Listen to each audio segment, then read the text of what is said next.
Most people know about the towering figures of history, the emperors, kings, and generals who claimed the spotlight. But what about the women who stood beside them, often shaping the course of nations from the shadows? One such woman was Theodora, a name that may not appear as often as Caesar or Alexander, but whose story is every bit as dramatic and influential. Imagine a young girl growing up in the margins of Byzantine society, an actress and courtesan dismissed by the elite, mocked by the very people she would one day rule. No one looking at her then could have predicted that she would rise to sit on the throne of one of the greatest empires in the world. Her journey is one of survival, wit, ambition, and vision, and it challenges every expectation of what power looked like in the 6th century. Theodora was not just the wife of Emperor Justinian. She was his partner, his strategist, and in many ways his equal. When riots threatened to topple the empire, it was Theodora, not Justinian, who stood her ground and declared she would rather die as an empress than live in exile. It was her courage that kept the throne intact. Yet she was more than a symbol of resilience. She fought for women's rights, worked to protect the vulnerable, and left a legal legacy that outlived her reign by centuries. At the same time, she was ruthless toward her enemies, navigating the deadly world of Byzantine politics with a steel will. She was both feared and admired, both compassionate and calculating, a paradox that made her unforgettable. Welcome to our channel Words of Time. In this video, we dive deep into the life of Empress Theodora, exploring how she rose from the circus to the throne and why her story still matters today. Most people have heard of emperors who ruled vast empires, men who wore crowns, commanded armies, and left behind legacies carved in stone and parchment. Yet behind many of those rulers stood women whose influence was just as great, though their names are often pushed to the margins of history. One such figure is Empress Theodora of Byzantium, a woman who began her life far removed from the palaces and ceremonial halls of Constantinople. Her story is unusual because it shows how someone born into obscurity, even scorn, could climb to one of the most powerful positions in the world during an age when women's roles were tightly controlled. To trace her journey from the circus to the throne is to witness a tale of resilience, intelligence, and political skill that defied every expectation of her time. Theodora's life began in a world that offered her little chance for dignity or upward movement. She was born around the late 5th century in Constantinople, the capital of the Eastern Roman Empire, which by then was often called the Byzantine Empire. Her father was said to have worked as a bear keeper in the Hippodrome, the great arena of the city where chariot races and performances captivated crowds. The job was low in prestige, and when he died, the family lost what little security they had. Theodora's mother, desperate to provide for her children, pushed them into the world of entertainment, a field that carried deep stigma. In Byzantium, actresses were often equated with courtesans, and their place in society was viewed as dishonorable. This was the world into which Theodora was thrust, one where her beauty and wit might be noticed, but where her reputation would always be suspect. As a young girl, she entered the circus and theater environment of Constantinople. There, she was trained in performance, comedy, and dance, but she also became known as a courtesan. Contemporary writers, especially the historian Procopius, described her early life with vivid detail, some of which may be exaggerated or even slanderous. What is clear is that she lived in a society that left little room for women of her background to rise beyond this level. The Byzantine Empire of the 6th century was hierarchical to an extreme. Noble families held wealth and influence, while entertainers and laborers were far removed from political or social respectability. Marriage between classes was rare, and the path from poverty to prominence was almost non-existent. Yet Theodora's story shows that intelligence, ambition, and a refusal to submit to convention could sometimes pierce through even the firmest social barriers. Her early life was marked by hardship, but she was not someone content to remain in the shadows of the Hippodrome. At some point, Theodora left Constantinople and traveled widely, reaching North Africa and Alexandria in Egypt. These journeys exposed her to new ideas and perhaps gave her a broader view of the world beyond the empire's capital. She eventually converted to Christianity, a decision that seems to have influenced her deeply. Christianity was not only a religion, but also a framework for identity, morality, and social belonging in the Byzantine world. For someone like Theodora, whose early years had been spent in a world viewed as sinful by many, conversion offered a chance to reshape her life. She returned to Constantinople no longer simply an actress, but as a woman who sought new beginnings. It was in the capital that she encountered Justinian, a man whose destiny was to become one of Byzantium's greatest emperors. Justinian was ambitious, intelligent, and deeply committed to reforming the empire.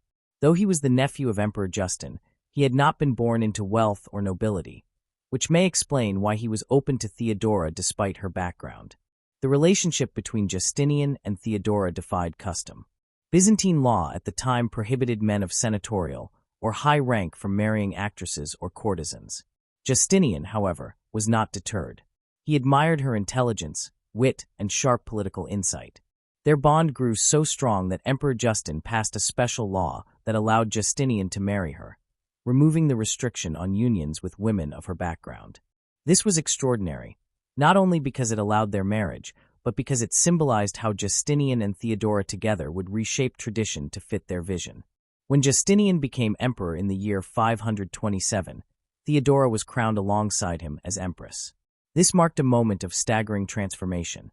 A woman who had once been jeered at in the hippodrome now stood at the center of imperial ceremony, adorned in jewels and robes, sharing the throne of the most powerful man in the Eastern Roman Empire. Her journey from circus to throne was complete, but her influence was only beginning. Theodora did not remain a silent partner or a ceremonial figure. Instead, she became Justinian's most trusted advisor and an active participant in the shaping of imperial policy. The Byzantine Empire during the 6th century was a world of tension and constant threat. Externally, it faced enemies on multiple fronts: Persians to the east, Germanic tribes in the west, and later Slavic groups in the north. Internally, it struggled with religious division, class conflict, and political unrest. In this turbulent environment, Theodora proved invaluable. She was noted for her sharp intellect and her ability to read people and situations with uncanny skill. Procopius, in his Secret History, often portrayed her as manipulative and ruthless, but even in his hostile account, he could not deny her influence and authority. One of the most famous moments that revealed Theodora's character came during the Nika Riots of the year 532. This was a massive uprising in Constantinople that began as a dispute between chariot racing factions, but quickly escalated into a full-scale rebellion against Justinian's rule. The city was set ablaze, and many of Justinian's advisors urged him to flee. The emperor himself was reportedly prepared to escape. It was Theodora who stood firm. According to sources, she addressed the court with words that showed not only her courage, but her resolve to defend imperial dignity. She argued that it was better to die as rulers than to live in shame as exiles. Her determination gave Justinian the strength to act decisively, and with military force, the rebellion was crushed. Theodora's speech is remembered as a defining moment of her life, one that saved Justinian's throne and perhaps the empire itself. Beyond moments of crisis, Theodora shaped policy in ways that reveal her deep concern for the vulnerable. Having come from a background marked by exploitation and marginalization, she seemed to retain a sympathy for women who were often ignored or oppressed by society. She worked to improve the legal standing of women in the empire, supporting laws that offered greater protection against forced prostitution and that granted women more rights in divorce and property ownership. She also established institutions such as a convent where former prostitutes could find shelter and begin new lives. These reforms did not erase the inequality of the time, but they marked a significant step forward, especially in a world where women's voices were usually silenced. Religion was another area where Theodora made her presence felt. The Byzantine world was deeply divided over theological debates, especially between those who supported the Chalcedonian definition of Christ's nature and those who followed Monophysitism. Justinian officially supported Chalcedonian doctrine, which taught that Christ had both divine and human natures. Theodora, however, was sympathetic to the Monophysites, who emphasized a single, unified nature. This difference in belief could have divided them, yet it also showed how she exercised independent judgment and influence.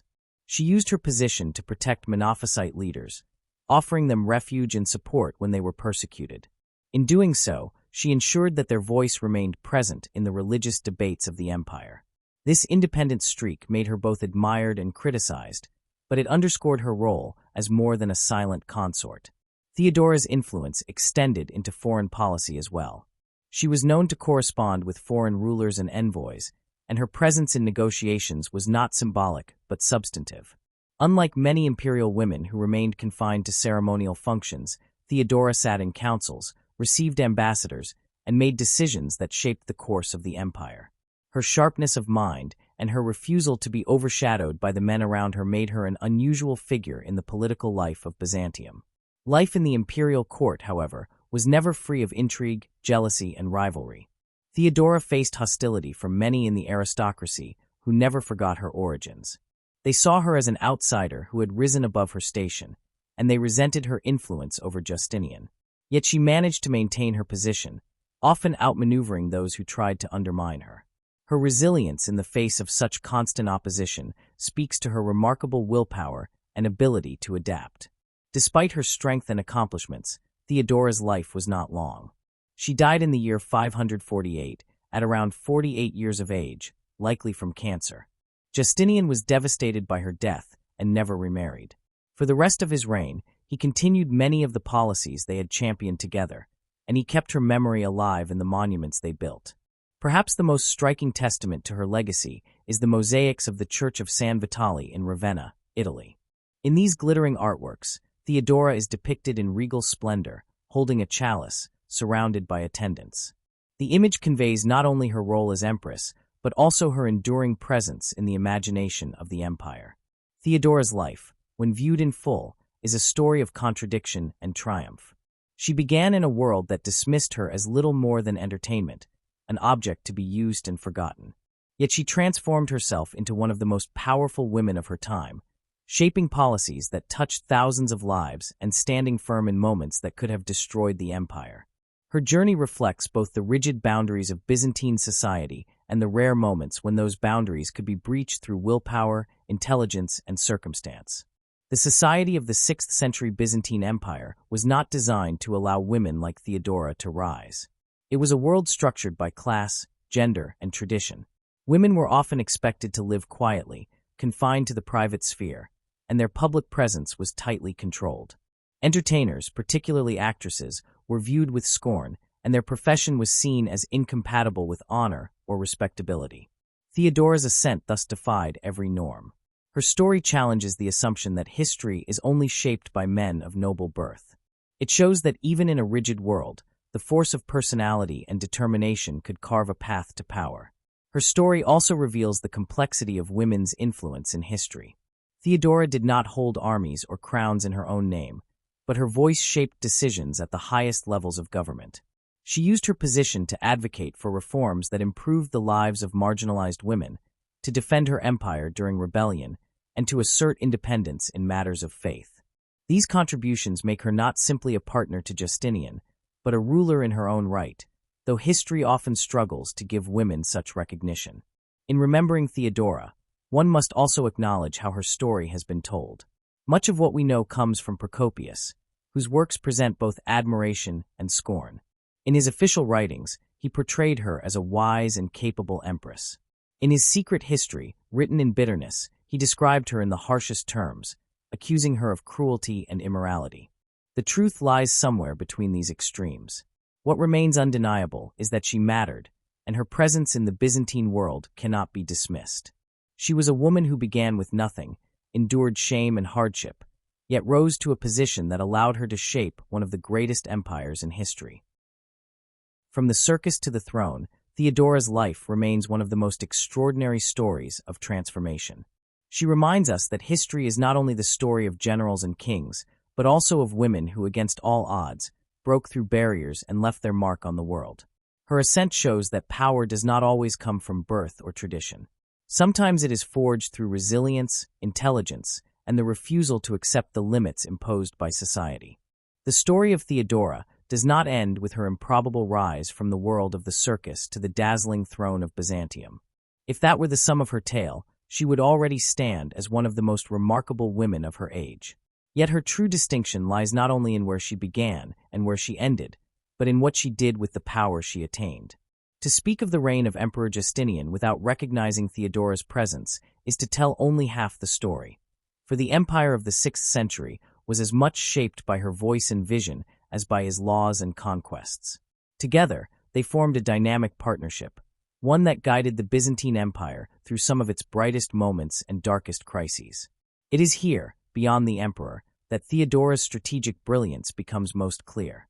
Historians often speak of the so-called Byzantine Golden Age, when Justinian rebuilt Constantinople, codified Roman law, and sought to restore the grandeur of the empire that had once ruled the Mediterranean world. But while Justinian's ambition and talent are undeniable, Theodora was the companion who steadied him, pushed him, and sometimes restrained him when necessary. She was not simply a wife by his side at ceremonies. She was his intellectual partner, a trusted advisor whose words carried as much weight as the decrees issued from the imperial palace. When foreign envoys came to Constantinople, they often found themselves in conversation not only with Justinian, but with Theodora as well, a testament to her recognized authority.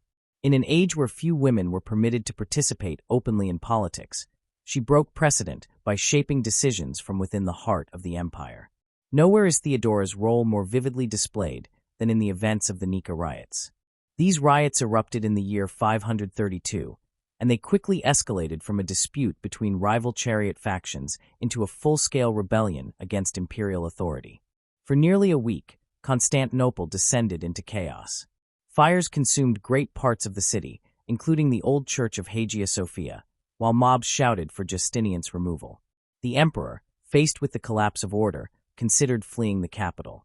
His advisors urged him to save himself, and for a moment it appeared that the throne of Byzantium might fall not to a foreign invader, but to its own enraged citizens. It was Theodora who shifted the course of events. In the palace, surrounded by terrified officials and an emperor ready to run, she rose and declared her refusal to abandon the throne. According to chroniclers, she spoke words that still echo through history, that imperial dignity was a splendid shroud, and that she would rather die as an empress than live in exile. Her courage cut through fear. The emperor was stirred, his confidence renewed, and he chose to stay. Military commanders then organized a brutal suppression of the rebellion, with tens of thousands of rioters killed. The cost was immense, but the empire was saved. Without Theodora's resolve, Justinian might have fled, and history might have recorded him as a failed ruler brought down by mob violence. Instead, her words marked the turning point that preserved both his reign and the Byzantine state. This moment, more than any other, revealed her capacity not only for strategy, but for leadership under pressure. Her influence did not end with moments of crisis.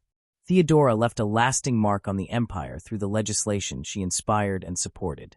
She had lived a life that exposed her to the harsh realities faced by women at the margins of society, particularly those drawn into prostitution or forced into marriages with little protection. As empress, she used her authority to improve these conditions, making the Byzantine Empire in some respects more progressive than many of its contemporaries. Laws were enacted that prohibited forced prostitution and created safe havens for women leaving that life.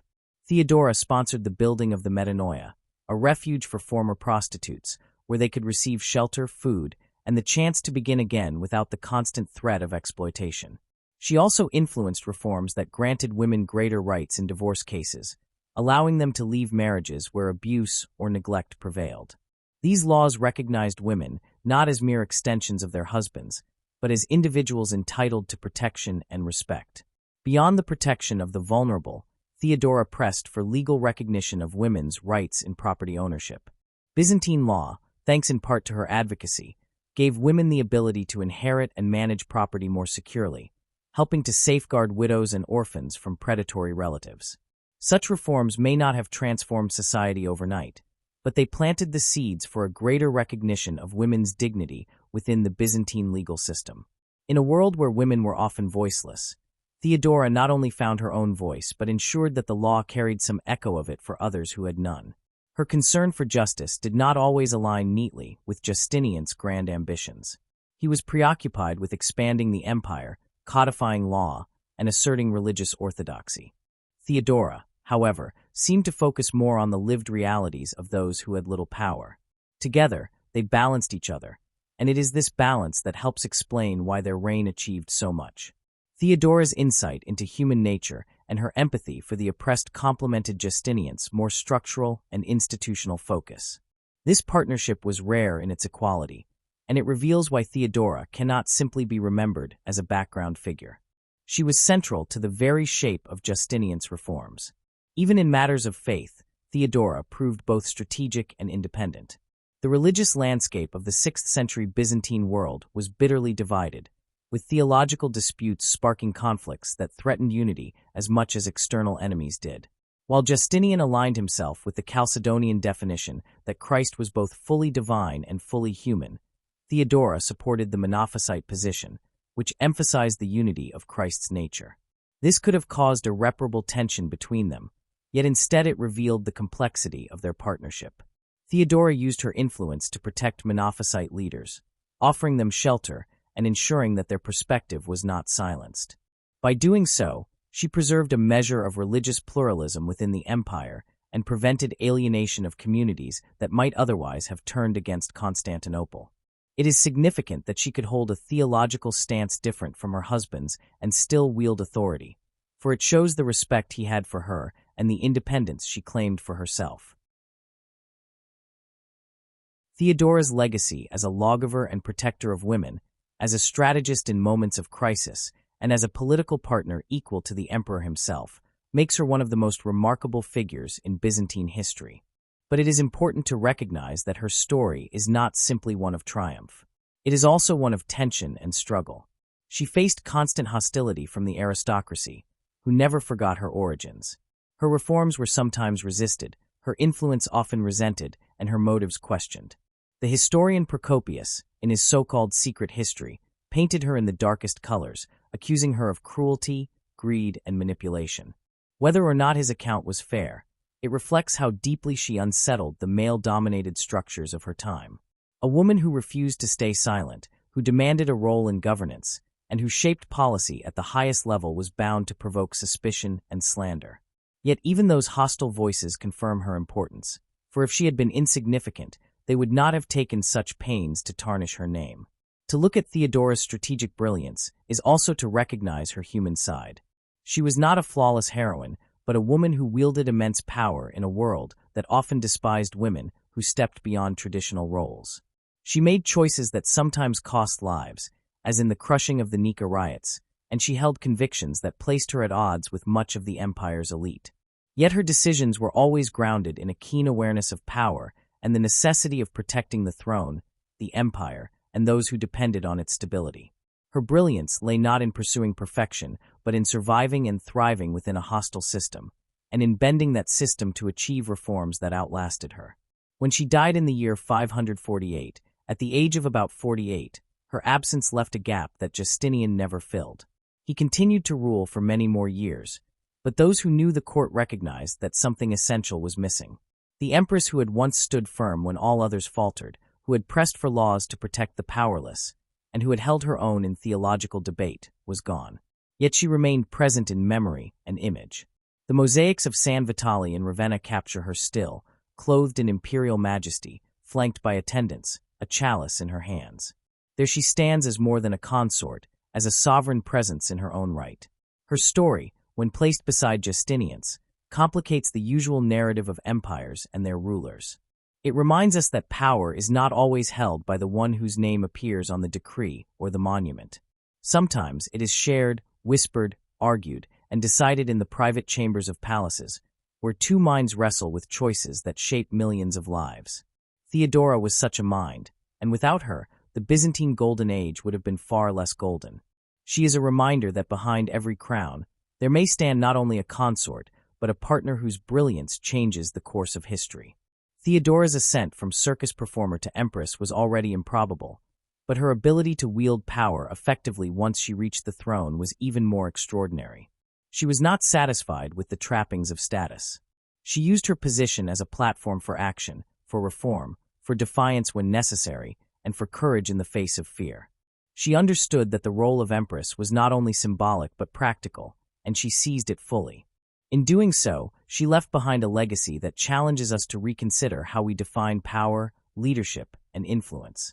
Her life is a testament to the possibility that brilliance can emerge from the most unlikely of places, and that history is often made not only by those born to rule, but by those who rise against all odds to claim their place beside a throne. Theodora's presence at the center of Byzantine power was marked not only by brilliance and resilience, but also by contradiction. To fully understand her legacy, One must step beyond the idealized image of the empress as a reformer and champion of the vulnerable, and also consider the harsher dimensions of her rule. She was like so many figures who shape history, a person of paradoxes. Her reputation reflects both her compassion for those society cast aside and her ruthlessness in confronting her enemies. To judge her is difficult, for her actions cannot be separated from the unforgiving political world in which she lived. And yet, it is precisely this complexity that makes her story compelling and enduring. While she worked tirelessly to provide protection for the poor, and especially for women who lived at the margins, she also developed a reputation for unyielding severity toward anyone she regarded as a threat. Byzantine politics was not a realm that rewarded kindness or hesitation.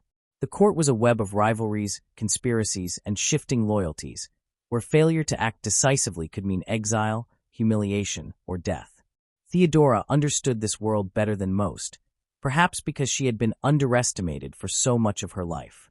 Once she secured her place, she was determined never to let it slip away, and those who crossed her often discovered that she could be as harsh as she was compassionate.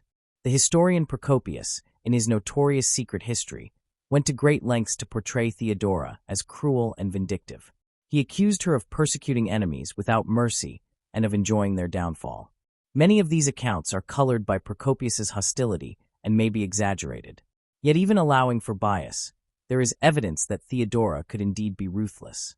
For example, when opponents at court or within the church challenged her or her husband's policies, she responded swiftly. Bishops who resisted her support for the Monophysite movement were sometimes deposed, exiled, or pressured into silence. Aristocrats who despised her background found themselves cut off from influence if they openly opposed her. Such actions were not unique to Theodora. They were typical of rulers and advisors in a world where power was maintained through control and sometimes through fear. Still, her critics seized upon them, finding in her decisiveness a confirmation of every prejudice about women who reached beyond their expected roles. To them, a woman exercising power was unnatural, and so her strength could only be described as cruelty. Yet to stop at the charges of ruthlessness would be to miss the wider arc of her influence. Theodora's reputation as unforgiving in politics stood side by side with her remarkable record as a reformer. Her commitment to improving the condition of the marginalized set her apart from many of her contemporaries. She was deeply involved in the creation and enforcement of laws that gave women protections unknown in much of the ancient and medieval world. By insisting on measures against forced prostitution and human trafficking, she directly challenged an industry that thrived on the vulnerability of young girls. Her support for the establishment of shelters, such as the metanoia, provided women a place to escape lives of exploitation and begin anew. These were reforms not only ahead of her time, but also deeply personal, rooted in her own experiences of hardship and degradation. Theodora also expanded the rights of women in marriage. Divorce, which had previously been stacked heavily in favor of men, was made more accessible to women under certain conditions, particularly in cases of abuse. She also ensured that women had greater protection in matters of inheritance, securing their ability to control property rather than watching it pass automatically into the hands of male relatives. These changes did not dismantle the patriarchal structure of Byzantine society, but they marked meaningful steps forward. In a culture that often regarded women as dependent and secondary, Theodora's legal reforms acknowledged them as individuals with agency and rights. It is striking to consider the paradox at the heart of her rule. The same woman who dealt harshly with rivals and could exercise power with iron resolve also opened doors for those who had been locked out of society's protections. This duality may in fact be the key to understanding her. Compassion and ruthlessness were not separate qualities for her, but complementary. She believed in defending the vulnerable, but she also believed in preserving authority and crushing threats. In her world, to survive long enough to help the powerless, she first had to secure her place among the powerful, and this required a merciless edge. Beyond politics and social reform, Theodora's legacy can also be traced through the artistic and spiritual landscape she helped to shape. Like many rulers of her time, she recognized that power was expressed not only through laws and armies, but also through the grandeur of public works. Together with Justinian, she oversaw a flowering of Byzantine architecture and art that left a permanent mark on Constantinople and beyond. The most famous monument of this period is the Hagia Sophia, rebuilt after the destruction of the Nika Riots. While Justinian is credited with commissioning its construction, Theodora's influence cannot be separated from the vision behind it. The church stood not only as a place of worship, but as a symbol of imperial authority, fusing political and spiritual power in one breathtaking space. Theodora's role as a patron extended beyond Hagia Sophia. She supported the building and restoration of other churches, monasteries, and charitable institutions. These works served both practical and symbolic purposes. They provided for the religious and social needs of the empire, while also asserting the legitimacy and piety of the ruling couple. For Theodora, who had once lived on the margins of society, the ability to sponsor such projects was a declaration of how far she had risen and of the permanence of her influence. The mosaics that survive in places like San Vitale in Ravenna bear witness to this legacy, presenting her as an empress in full command of authority, her image preserved in shimmering tesserae for generations to admire. Her patronage was not limited to architecture. The arts flourished under her and Justinian, with lavish textiles, mosaics, and liturgical objects reflecting the wealth and taste of the court. By surrounding herself with beauty and grandeur, Theodora reinforced the majesty of her position. At the same time, she ensured that the empire projected strength and sophistication to its subjects and rivals alike. In Byzantium, where the visual and the sacred were intertwined, art was never mere decoration. It was an expression of the divine order and imperial will. By supporting it, Theodora secured her own place in that order, both on earth and in memory. Theodora's contradictions, her severity and her compassion, her political cunning and her social generosity, make her one of the most fascinating figures of the Byzantine age. She was neither saint nor villain, but a complex leader shaped by her experiences and by the brutal realities of her world. For the poor, the exploited, and the marginalized, she was a protector and advocate. For her enemies, she was a formidable opponent who would not hesitate to silence dissent. For the empire as a whole, she was a source of stability, courage, and vision. When viewed in full, Theodora's life reveals the profound difficulty of judging historical figures by modern standards. She was a woman of paradoxes, embodying both the compassion of reform and the ruthlessness of power. Her reign alongside Justinian brought forth legal protections that outlasted her, monuments that still stand, and a model of partnership and governance that remains rare in history. And yet, she also demonstrated the hard edge of authority, showing no forgiveness to those she believed endangered the empire or her place within it. It is this blend of qualities that makes Theodora unforgettable. She challenges us to see leadership not as a simple matter of kindness or cruelty, but as a delicate balance of both, shaped by context and necessity. Her story is a reminder that power, once attained, is rarely exercised without cost, and that those who wield it must often choose between mercy and survival. Theodora chose both at different times, leaving a legacy that is as complicated as it is remarkable. Even centuries later, she continues to inspire debate. Was she a ruthless opportunist who clawed her way to the top and guarded her power with relentless ferocity? Or was she a visionary reformer who used her position to protect the most vulnerable and to reshape Byzantine law for the better? The answer lies in recognizing that she was both. Her life cannot be reduced to a single narrative, for it was woven of contradictions that together form the portrait of an extraordinary woman. From her origins in the circus to her reign in the palace, from her defiance during the Nika Riots to her compassion for the marginalized, from her harsh treatment of rivals to her patronage of art and architecture, Theodora's journey was one of constant reinvention and determination. She was a woman who refused to be defined by her past, who demanded recognition in a society that sought to silence her, and who left behind a legacy that still speaks today of the possibilities and the perils of power. Theodora's story does not fade with her death, nor does it remain confined to the gilded mosaics of Ravenna or the chronicles of Byzantine historians. Her life continues to reverberate through time, offering lessons that stretch far beyond the boundaries of 6th-century Constantinople. If she was a woman of paradoxes in her own age, she remains a figure of resonance and relevance in ours. Her journey from an outcast on the margins of society to one of the most powerful women in the world speaks to modern questions of gender, leadership, resilience, and how history remembers or forgets those who shape it. In looking at Theodora today, we find not only a fascinating historical figure, but also a mirror for the struggles and debates of the present. Modern parallels are impossible to ignore. Theodora was born into a world where class and gender determined one's destiny with iron certainty. A girl whose father was a bear keeper at the hippodrome had no reason to expect more from life than hardship. Her forced entry into the world of entertainment and courtesanship condemned her in the eyes of polite society, branding her with a stigma that could never be erased. Yet she defied this fate.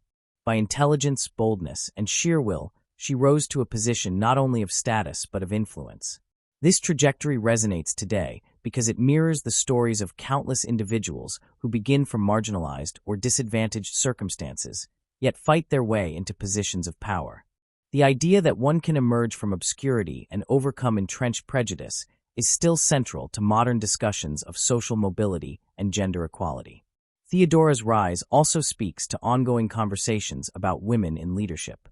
In her age, the public sphere was closed to women, and power was expected to remain firmly in the hands of men. Even within the imperial court, empresses were traditionally relegated to ceremonial functions, with little say in governance.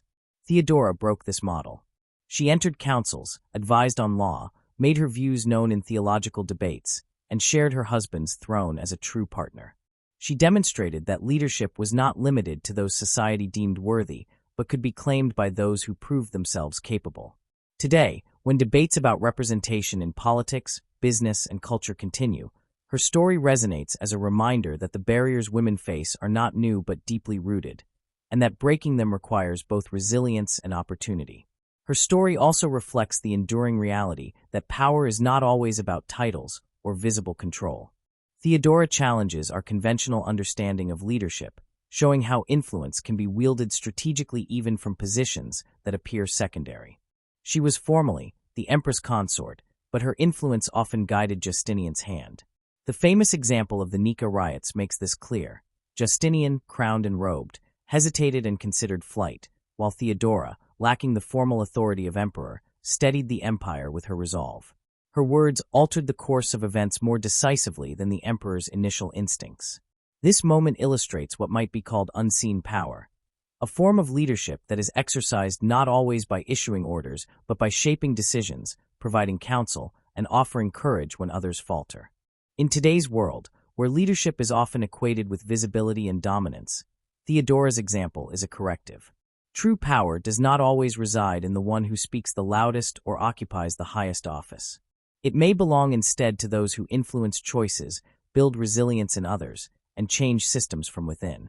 This idea resonates with many contemporary discussions about women's leadership in particular, which is often criticized for being less visible or less aggressive than male counterparts. Theodora shows that influence need not always wear a crown to be decisive. Her life demonstrates that unseen power, carefully applied, can alter the course of history. And yet, despite her impact, Theodora remains less well-known than her husband or than other rulers of antiquity.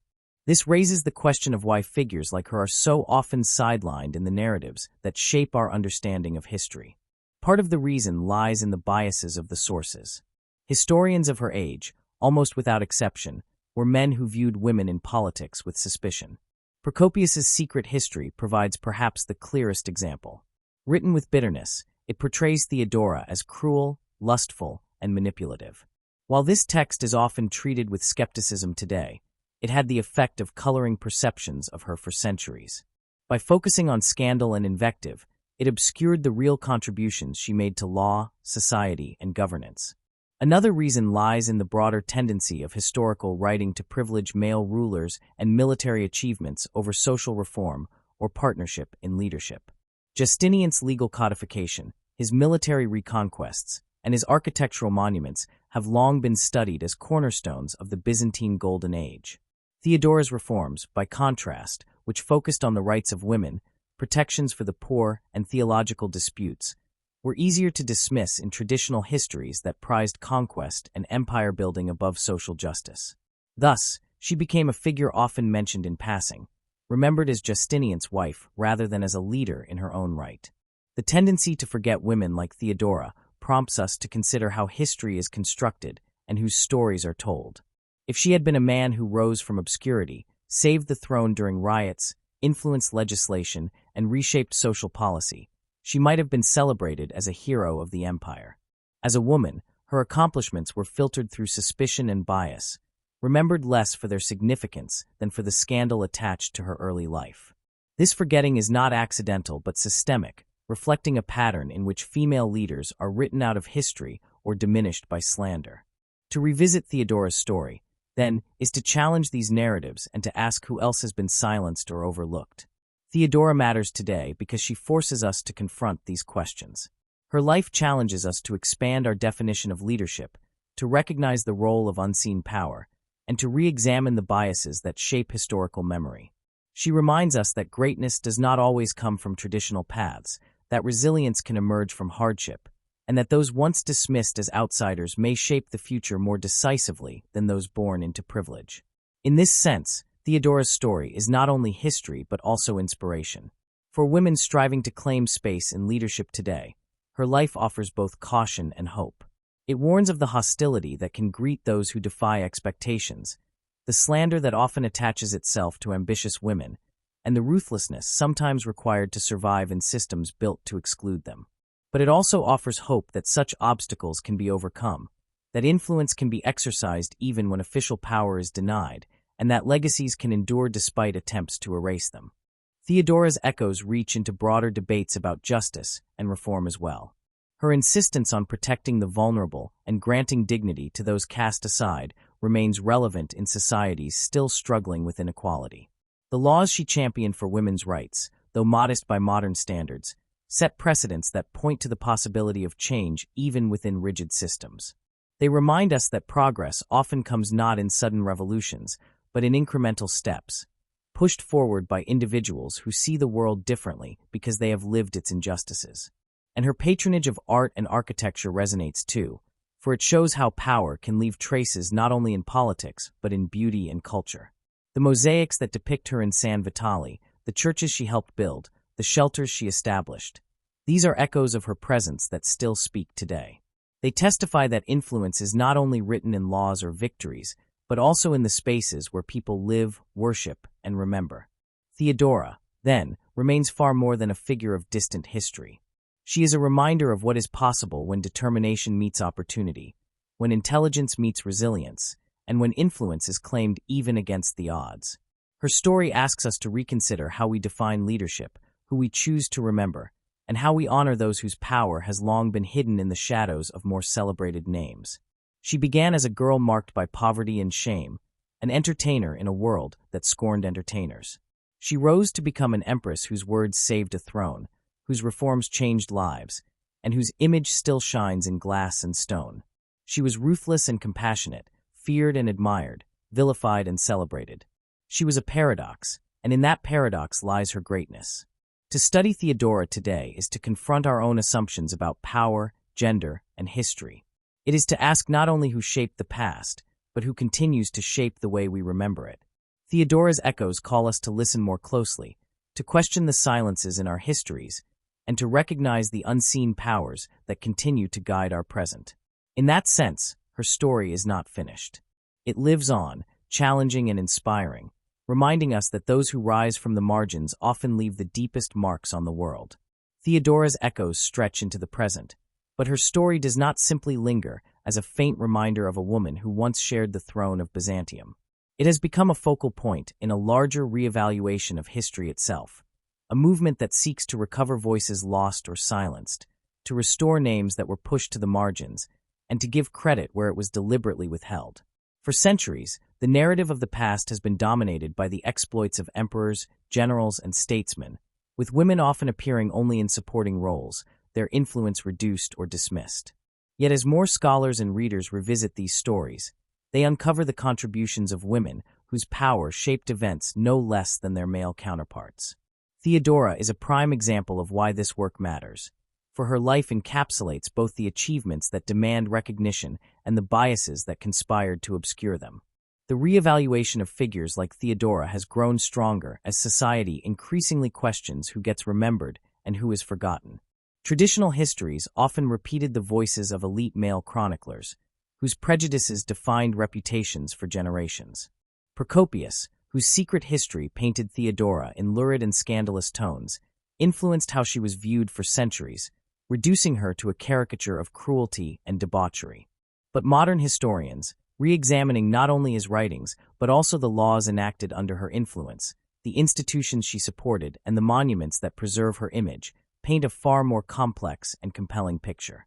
This process of re-examination shows us that history is not fixed but dynamic, always open to new perspectives and corrections.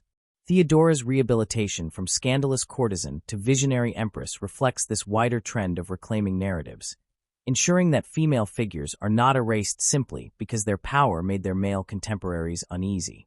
This reevaluation is not confined to scholars. Theodora's life has inspired artists, writers, filmmakers, and thinkers who see in her story an inexhaustible source of creativity and reflection. Her rise from obscurity to prominence resonates with modern audiences fascinated by tales of resilience and ambition. Painters and sculptors have reimagined her regal presence, often drawing inspiration from the famous mosaics of San Vitale, which themselves remain among the most iconic images of Byzantine art. Novelists and playwrights have explored her paradoxes, portraying her not simply as a saint or a villain, but as a layered and human character whose contradictions make her real. Feminist thinkers in particular have drawn upon her story as a case study of how women can wield influence even in systems designed to exclude them, and how their contributions can survive even centuries of neglect. Her legacy also finds expression in popular culture, where she appears in novels, historical dramas, and even modern discussions of leadership. Theodora's blend of ruthlessness and compassion, of political acumen and personal resilience, offers a narrative that feels strikingly relevant to contemporary debates about women in power. She stands as a counterpoint to stereotypes that dismiss ambitious women as either too harsh or too soft, showing instead that effective leadership can and often must combine both qualities. Her story resonates in a world still struggling with questions of gender equality and representation, reminding us that these are not new debates, but ones with deep historical roots. Theodora's enduring appeal lies in her ability to bridge past and present, to serve both as a figure of her time and as an example for ours.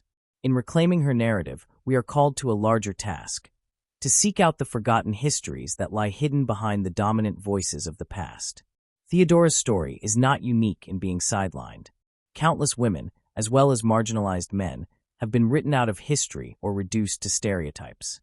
Their contributions to politics, culture, and society remain buried beneath layers of bias and neglect. To rediscover them is not only an act of justice to the past, but also a way of enriching our understanding of the present. Each figure brought back into the light challenges the traditional boundaries of history, showing us that the world was always more diverse, more complex, and more interwoven than older narratives allowed. This call to action is not confined to academics or specialists. Anyone who reads history, who visits museums, who engages with stories of the past, can take part in the work of reclamation. By questioning whose voices are missing, by seeking out alternative accounts, and by sharing discoveries, readers and learners become active participants in reshaping the way we understand our collective past. Theodora's story serves as both an inspiration and an invitation. If one woman, dismissed as an entertainer and courtesan, could rise to co-rule an empire and shape laws that protected the vulnerable, how many others, unnamed and unrecognized, might also have left legacies worth remembering? The effort to reclaim these lives enriches not only our knowledge, but also our imagination, reminding us that history is never a closed book, but a living dialogue between past and present. As we bring Theodora back into focus, we do more than honor her memory. We acknowledge the power of narrative to shape identity, to grant or withhold legitimacy, to elevate or to erase. By refusing to accept the narrow accounts of the past, we empower ourselves to write a broader, more inclusive history. And in doing so, we also reshape the present, for the stories we tell about the past inform the possibilities we see for the future. Theodora's journey from marginalized outsider to Empress of Byzantium challenges us to believe in the potential of resilience, courage, and intelligence to overcome barriers. Her example calls us not only to admire but also to act, to question what voices are missing in our own time, and to ensure that those voices are not silenced or forgotten.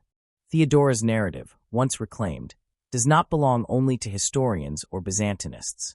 It belongs to everyone who has faced exclusion, who has been underestimated, who has been told that their background or circumstances define their destiny. It belongs to anyone who has struggled to balance compassion with strength, who has wrestled with the paradoxes of leadership, who has sought to make a difference in a world that resists change. Her story is universal because it touches upon the most enduring human struggles. To rise above adversity, to wield power wisely, to protect the vulnerable, and to leave behind a legacy that endures despite opposition. As we conclude her story, the task passes to us. Theodora's life is not only to be admired, but to be continued, in spirit if not in form. We are invited to dig deeper into the forgotten corners of history, to recover the stories of those who shaped their worlds but were denied recognition. We are urged to share these discoveries, to tell these stories widely, and to challenge the omissions that have too long narrowed our understanding of the past. In doing so, we not only honor those who came before, but also empower ourselves and future generations to challenge injustice, to recognize hidden power, and to celebrate resilience wherever it is found. Theodora began her journey in insignificance, facing scorn and hardship, and she rose to the heights of imperial authority. She was ruthless and compassionate, feared and admired, vilified and celebrated. She left behind laws, monuments, and mosaics, but more than that, she left behind an enduring lesson. That history is richer than the narratives we inherit, and that it is our responsibility to seek out and share the stories that remain untold. Her narrative, once reclaimed, becomes not only hers but ours, a call to action that extends far beyond Byzantium. In listening to her echoes and reclaiming her voice, we discover not only the empress she was but also the possibilities for justice, recognition, and empowerment in our own time.